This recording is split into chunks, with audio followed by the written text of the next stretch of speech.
नमस्कार, मैं डॉक्टर राकेश पाठक। महाराष्ट्र और झारखंड के नतीजे देश भर में चर्चा में है।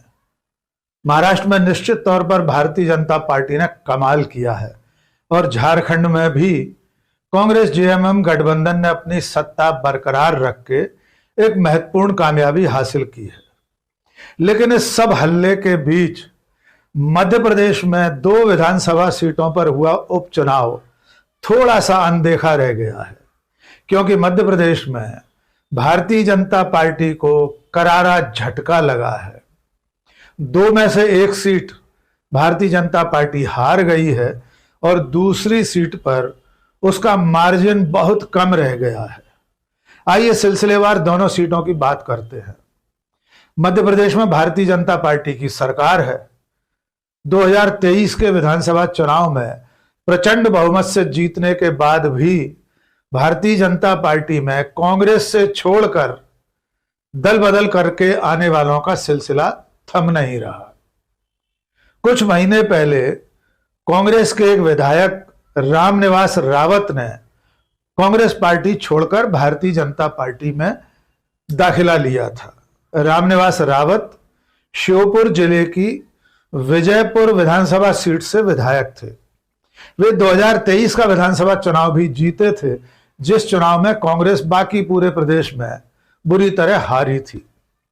रामनिवास रावत के बारे में पहले यह जान लीजिए कि वे ग्वालियर चंबल अंचल के बड़े और दिग्गज नेता हैं। वे 6 बार विधायक रह चुके थे।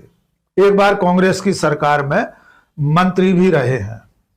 इसके बावजूद जिस वक्त ज्योतिरादित्य सिंधिया ने कांग्रेस पार्टी छोड़ी थी और भारतीय जनता पार्टी में शामिल हुए थे, तब रामनिवास रावत ने कांग्रेस नहीं छोड़ी थी, यद्यपि वे सिंधिया खेमे के ही नेता माने जाते हैं। इसके अलावा रामनिवास रावत मध्य प्रदेश कांग्रेस कमेटी के कार्यकारी प्रदेश अध्यक्ष भी थे।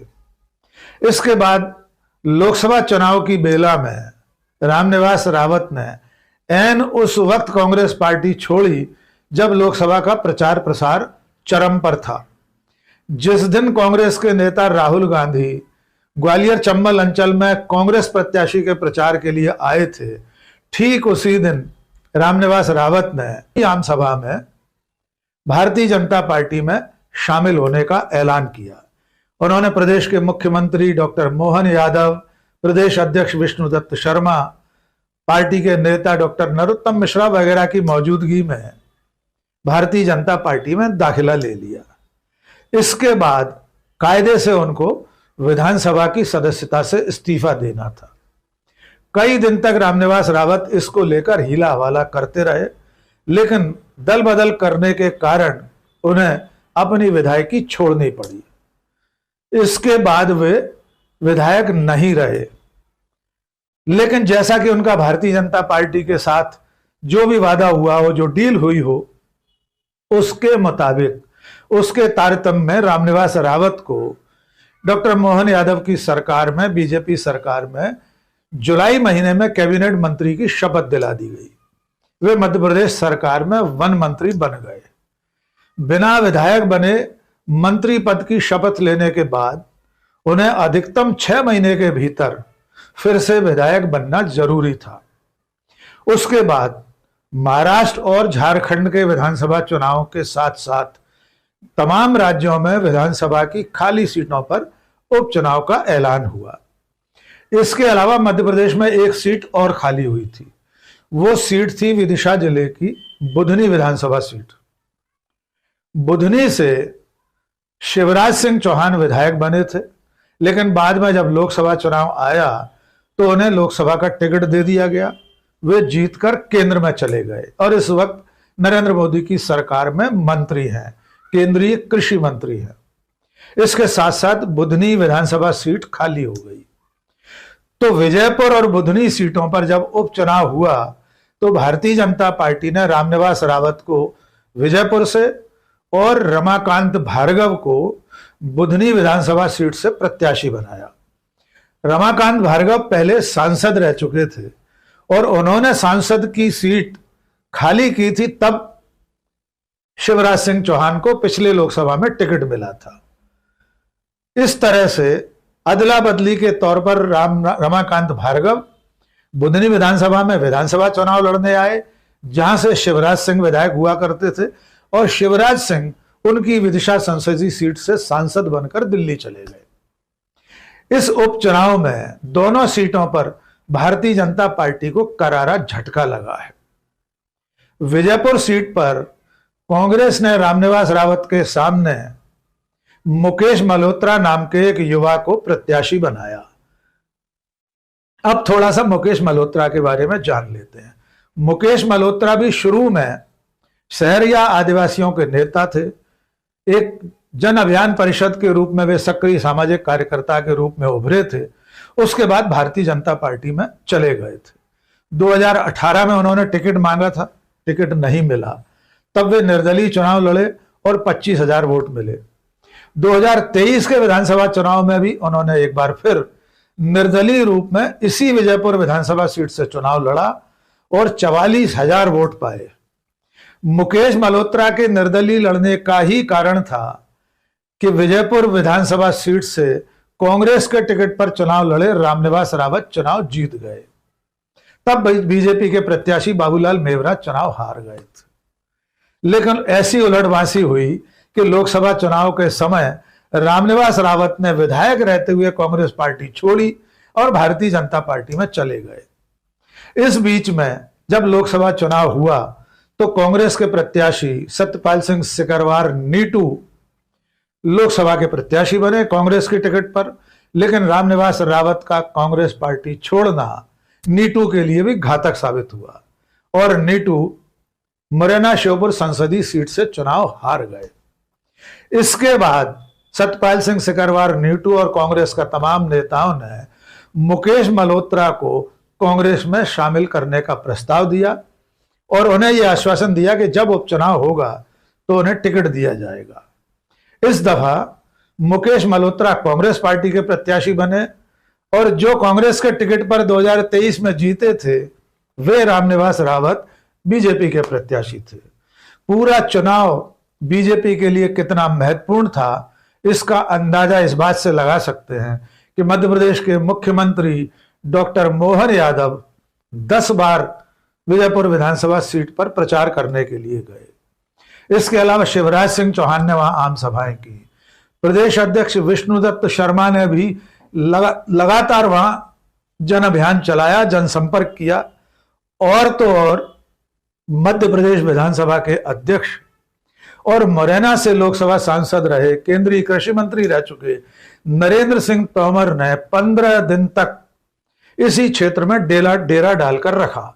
इसके अलावा भी मध्य प्रदेश सरकार के 4-5 मंत्री लगातार विजयपुर में डेरा डाले रहे। इस सब के बावजूद बीजेपी के प्रत्याशी रामनिवास रावत कांग्रेस के प्रत्याशी मुकेश मल्होत्रा के सामने 7,500 वोटों से चुनाव हार गए। इस चुनाव में कांग्रेस की तरफ से प्रभारी थे पूर्व मंत्री और विधायक जयवर्धन सिंह। प्रदेश अध्यक्ष जीतू पटवारी भी पूरा जोर लगाए हुए थे और सबसे ज्यादा मेहनत की लोकसभा चुनाव हारे हुए नीटू सिकरवार ने। कुल मिलाकर कांग्रेस ने मध्य प्रदेश सरकार में कैबिनेट मंत्री रामनिवास रावत को उपचुनाव हराकर बीजेपी को करारा झटका दे दिया। इसे जीतू पटवारी ने कांग्रेस कार्यकर्ताओं की जीत बताया है। विधानसभा में कांग्रेस की तरफ से नेता प्रतिपक्ष उमंग सिंघार ने इस जीत का श्रेय नीटू सिकरवार को दिया है। इसके अलावा भारतीय जनता पार्टी को जो दूसरा झटका लगा है वो बुधनी विधानसभा में लगा है। बुधनी विधानसभा सीट पर यद्यपि बीजेपी के प्रत्याशी रमाकांत भार्गव चुनाव जीत गए हैं, उन्होंने कांग्रेस के प्रत्याशी भूतपूर्व मंत्री राजकुमार पटेल को 13,000 वोटों से चुनाव हराया। यहां पर भी भारतीय जनता पार्टी ने पूरा जोर लगाया था। यह खुद शिवराज सिंह चौहान का पुराना क्षेत्र है। भोपाल मध्य प्रदेश की राजधानी उसके बहुत पास है। पार्टी के तमाम नेता पूरा जोर लगाए रहे, लेकिन इसके बावजूद बुधनी सीट पर बीजेपी की जीत का जो अंतर है वो 90,000 कम हो गया है।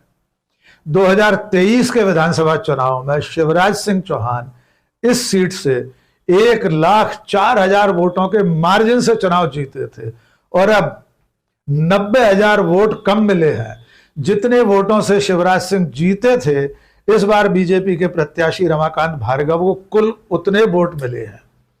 उनकी जीत का जो अंतर है वो सिर्फ 13,000 वोटों तक सिमट कर रह गया है। भारतीय जनता पार्टी के लिए मध्य प्रदेश के इन 2 विधानसभा चुनावों का नतीजा सचमुच चिंताजनक है, क्योंकि अभी अभी नवंबर 2023 में, कुल 1 साल पहले, बीजेपी ने पूरे मध्य प्रदेश में प्रचंड जीत हासिल की थी। उसके बाद कुछ महीने पहले लोकसभा चुनाव में पूरी 29 सीटें बीजेपी ने जीती थी। इसके बावजूद अपनी सरकार के कैबिनेट मंत्री का चुनाव हार जाना बीजेपी के लिए बेहद चिंताजनक है। ये एक बड़ा झटका माना जा रहा है। अब इसके कारणों की पड़ताल बीजेपी करती रहेगी, लेकिन कुल मिलाकर रामनिवास रावत जैसे वरिष्ठ नेता के लिए ये एक बड़ा और करारा झटका है। उनकी भविष्य की राजनीतिक यात्रा पर फिलहाल विराम लग गया है। जो व्यक्ति लगातार 6 बार विधायक रहा हो, जो व्यक्ति प्रदेश कांग्रेस कमेटी का कार्यकारी अध्यक्ष रहा हो, उसका चुनाव हारना निश्चित तौर पर पार्टी के लिए और खुद उस नेता के लिए चिंता का सबब है। फिलहाल रामनिवास रावत ने चुनाव हारने के बाद कैबिनेट मंत्री के पद से इस्तीफा दे दिया है। वे कुल मिलाकर 139 दिन मंत्री रह सके, वो भी बिना विधायक बने, और अब वे फिर से इस तरह मंत्री बना दिए जाएंगे, इसकी कोई संभावना दिखाई नहीं देती। आज के इस वीडियो में बस इतना ही। आखिर में एक छोटी सी अपील, कमेंट करके जरूर बताइए ये वीडियो आपको कैसा लगा। दोस्तों और शुभ चिंतकों के बीच में साझा कीजिए, और अगर आपने हमारा चैनल अब तक सब्सक्राइब नहीं किया है, फौरन सब्सक्राइब कर लीजिए। बहुत बहुत शुक्रिया। जय हिंद।